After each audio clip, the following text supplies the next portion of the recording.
Welcome to my next video. This is the John Bedini circuit, and I want to show you a few things. That the circuit is self-oscillating, and the second one I want to show you is the discharge into the battery cap. So if you want to see more, keep watching. First we start with the self-resonating. So here is my setup of the John Bedini motor. Here are some ferrite magnets and some neodymium on top, and I taped it around. Here is a spool. It has 23 meters of wires of each wire. The thicker wire here and the thinner wire here. So two windings of 23 meters. It's around 400 windings. Two wires, 400 windings. Then I have some iron inside. It's not ferrite, just iron core.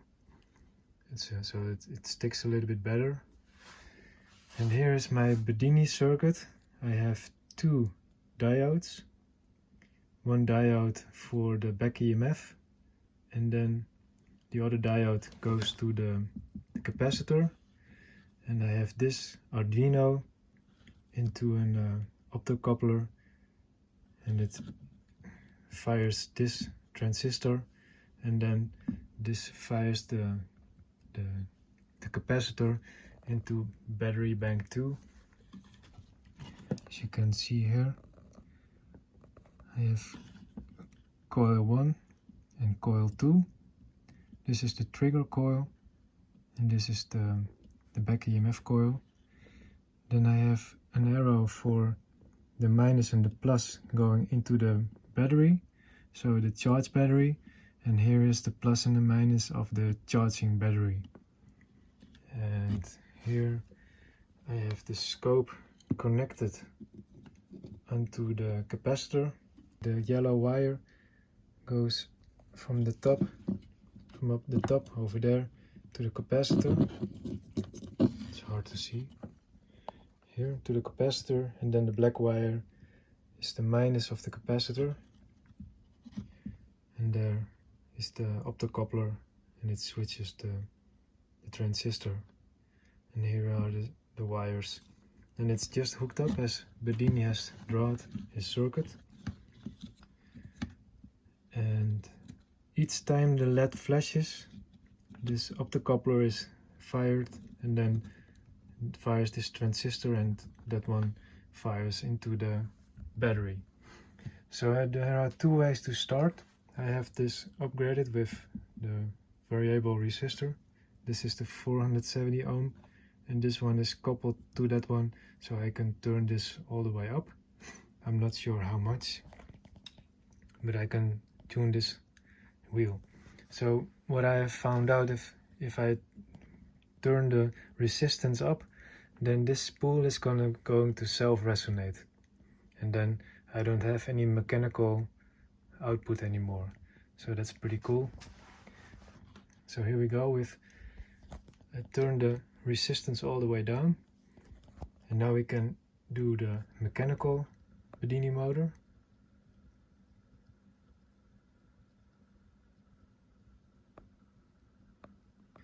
My solder is loose of the firing pin, so I have to resolder that. So here I'm gonna solder the wires back together.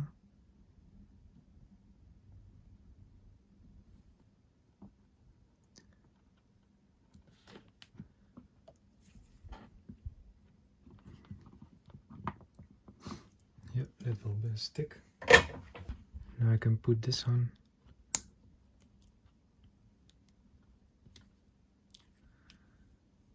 And then this also for the capacitor, discharge.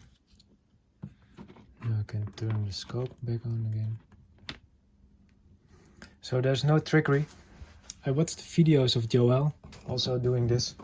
This is a circuit I made a couple of years ago, and I don't want to trick you into anything. I just want to show you what I have found out. So now it's triggering. Now the wheel is turning.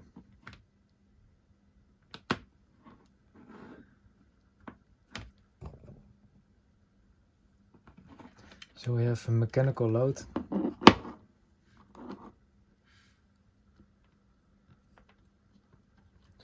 Let's see if I can catch. Yep, here we go.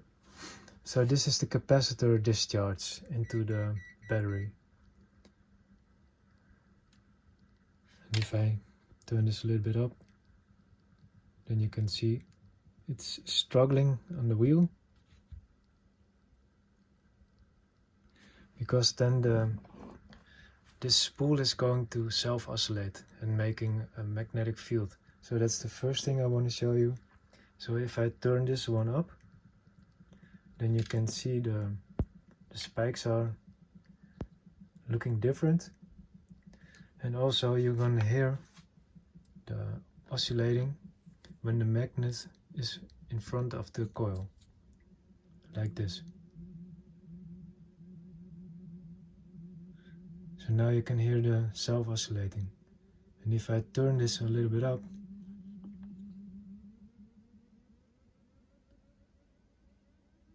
it's going to sweep. And this is the fastest I can go at the moment. I want to go higher, but I'm not sure how much higher. Maybe if I go into resonance of this coil, then I get more output. I'm not sure how to calculate that, but it's an idea. Alright, so now it's self-resonating. Now you can't hear anything, but if you move the magnet in front, then you can hear. And also you can see that the voltage is going up to 20 volts. So if I remove the battery, so the capacitor cannot discharge into the battery, then the voltage is going to rise around 130 volts, maybe even more. And that's how I destroy this transistor and maybe the optocoupler. Mostly of the time I destroy the transistor. So I want to be careful when I connect this circuit. I always connect first the backup battery, so where the voltage is going into. Otherwise this capacitor will charge around 100 volts, 130 volts, and then with a discharge my transistor is gone. But I can, for demonstration, I can remove the minus, and then you can see that the voltage is going up, and you also can hear. Did you hear that? And if I wait a little bit longer, then you also see sparks onto the battery plug.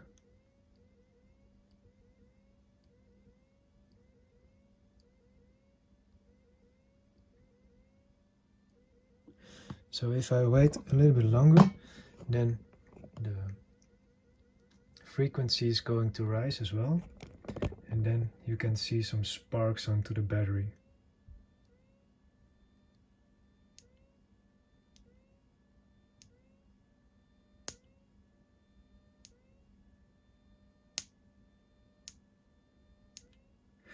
And if I use a spark, then the frequency stays high as well.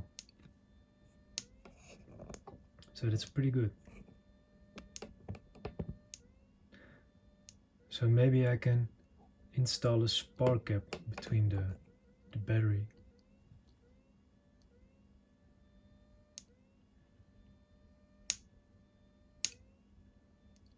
I think this is pretty cool. I got inspired by videos of Joel.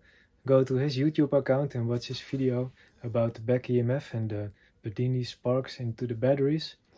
I made this a couple of years ago, I think around 2019, when the corona was there, and I was in my house and I wanted to investigate this circuit.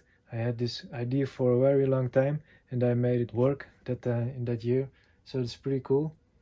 And yeah, if you have any questions about the circuit, leave a comment down below. And if you want to see more videos, please subscribe, and if you like this one, hit the like button. And yeah, that's about it.